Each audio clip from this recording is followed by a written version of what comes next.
Hello दोस्तों, स्वागत है कहानी के एक और वीडियो में। आज एक हफ्ते हो गए थे बिमला जी को अस्पताल में भर्ती हुए। 60 साल की उम्र में बिमला जी को दिल की बीमारी ने पकड़ लिया था। अनीता और विकास दोनों जी जान से बिमला जी की सेवा में लगे थे। बिमला जी के लिए नाश्ता खाना अनीता ही लेकर जाती थी। बिमला जी के पति दिनेश जी घुटने के दर्द की वजह से ज़्यादा चल फिर नहीं पाते थे, इसलिए वे घर पर ही रहते थे।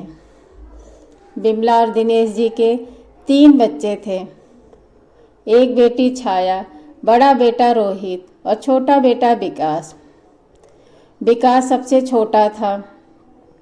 वो कहते हैं ना, माता पिता सबसे छोटी संतान को सबसे ज़्यादा प्यार करते हैं, पर पता नहीं क्यों विकास हमेशा दिनेश जी के बिमला जी की आँख की किरकिरी ही बना रहा। विकास को अपने ही घर के लोगों से तिरस्कार का सामना करना पड़ता था, लेकिन वो कभी किसी से कुछ नहीं कहता था, सबकी बात चुपचाप सुन लेता था। बिमला जी के दोनों बच्चे बहुत होनहार थे, पर विकास का मन कभी पढ़ने लिखने में नहीं लगा। दिनेश जी ने विकास के लिए घर के आगे वाले कमरे में जनरल मर्चेंट की दुकान खुलवा दी थी। इकलौती बेटी छाया के बीएड करने के बाद उसकी शादी हो गई और वो अपने ससुराल चली गई। बड़ा बेटा रोहित इंजीनियरिंग की पढ़ाई करके हैदराबाद में नौकरी कर रहा है। 2 साल पहले ही उसकी भी शादी हो गई थी। विकास की शादी पिछले साल ही अनीता से हुई थी। विकास और अनीता ही बिमला और दिनेश जी के साथ रहते हैं, लेकिन विकास और अनीता अच्छे स्वभाव के थे, मम्मी पापा का बहुत ध्यान रखते थे। फिर भी उन्हें हमेशा मम्मी पापा के तानों का सामना करना पड़ता था। बिमला और दिनेश जी की विकास और अनीता से बिल्कुल नहीं बनती थी। इतनी देखभाल और सेवा सत्कार करने के बाद भी बिमला और दिनेश जी ने उन्हें कभी प्यार से देखा तक नहीं। बड़ा बेटा रोहित साल में 2 बार परिवार के साथ मम्मी पापा से मिलने आता है। अब तो उसने हैदराबाद में एक फ्लैट भी खरीद लिया था। वो कहता है, पापा यहाँ किराए का मकान बहुत महंगा है। दिनेश जी भी समझ गए थे उनके घोंसले के पक्षी एक एक करके उड़ रहे हैं, पर वो अपने मन को समझा लेते, ठीक ही तो कह रहा है, फालतू में किराया देने का क्या फ़ायदा, अपना घर तो अपना ही होता है। हरदम मकान मालिक के साथ चिक चिक। पहले वाला मकान मालिक ने तो बहुत रोक लगा रखी थी, कोई मेहमान नहीं आ सकते थे, घर पर कोई पार्टी नहीं कर सकते थे। अच्छा है उसने अपना फ्लैट ले लिया, पर जो भी हो बच्चे बिमला और दिनेश जी का बहुत ध्यान रखते थे। हर महीने कुछ न कुछ उपहार आता ही रहता था।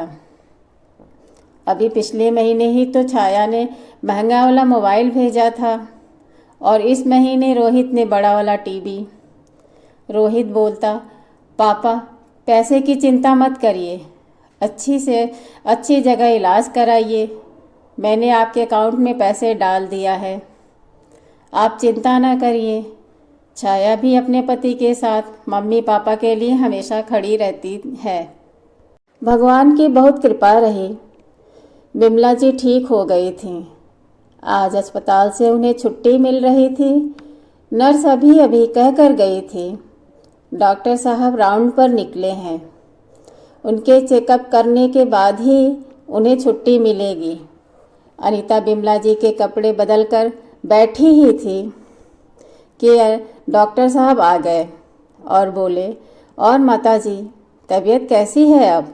बिमला जी बोली, भगवान की कृपा है, अब पहले से काफ़ी अच्छा महसूस कर रही हूँ।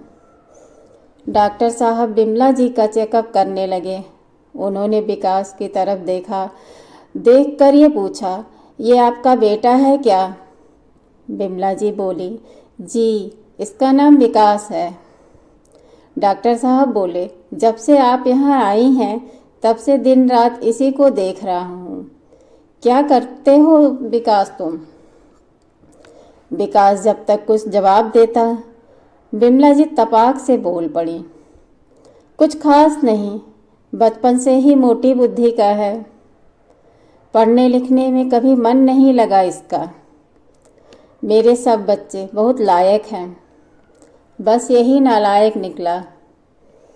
विकास चुपचाप सुनता रहा और डॉक्टर साहब नालायक की परिभाषा समझने की कोशिश करते रहे। तभी डॉक्टर साहब ने कहा, विकास आप ज़रा बाहर आइए, आपसे कुछ बात करनी है। जी डॉक्टर साहब। माँ मैं बस अभी आता हूँ। विकास यह कहकर बाहर निकल आया।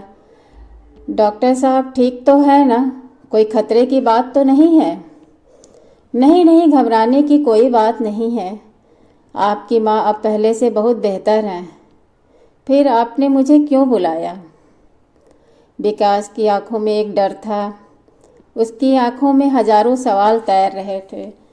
डॉक्टर साहब बोले, विकास एक बात बताओ, इतने दिनों से मैं तुम्हें और तुम्हारी पत्नी को ही माताजी की सेवा करते हुए देख रहा हूँ।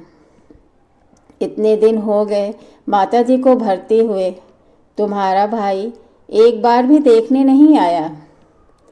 विकास मुस्कुराने लगा। उसने मुस्कुराते हुए कहा, डॉक्टर साहब, माँ ने अभी कहा ना, मैं बचपन से मोटी बुद्धि का हूँ। एक दर्द उसके चेहरे पर पसर गया। डॉक्टर साहब उसे ध्यान से देख रहे थे। कितना कुछ विकास के चेहरे पर था, पर वह उसे पढ़ नहीं पा रहे थे।